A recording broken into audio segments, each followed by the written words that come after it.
Well, I mentioned that in the last video that I no longer had the center point scope that was on the Crossman because the Crossman is gone. I ended up trading it for a chronograph, which I hope to have here in about 3 or 4 weeks.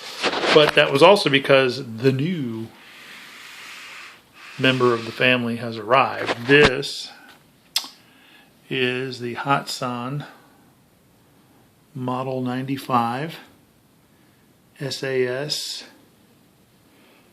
Vortex piston with the Quattro trigger, and we've got a one-piece mount here for the scope. This is the Optima 3-9 by 32 scope that would come standard with this rifle, I believe.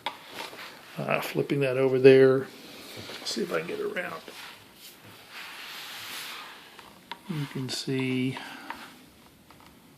it's Quattro Vortex SAS, and it's on the other side of the breech, I think. But this is in 22 caliber, and I purchased this as a refurbished gun from Airgun Pro Shop, and I'll put the link to their page in the description of this video. The only blemish I can see, and I don't even think it's going to show up under here, is that at the very top of the safety there's a little bit of marring where the bluing came off. I can't even get it to show up.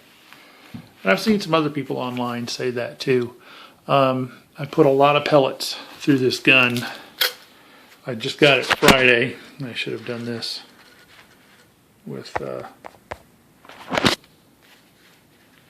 hand before, but there's not even 200 pellets left in that can, and I started with 500 on Friday. Today's Sunday, so took it out. You can see the mark on my hand, how many times I cocked that gun. And it takes a little bit of oomph to get it cocked, but if you end up using two hands, you save yourself a bit. But I love it. It's sweet. It's sweet to shoot. That trigger is so much nicer and more reactive than the Crossman. I'm not overly happy with the scope. I think that's going to be the first upgrade. In addition to getting this as a refurbished gun, I also paid Airgun Pro Shop to do what they call a Hatsan factory bulletproof. So they disassembled the trigger assembly and went through it. They disassembled the action and went through it. They did some different greasing and lubing and cleaning and all kinds of stuff. You can read it on their site. But I felt like, look, I know I am the weak link in this process of trying to shoot accurately.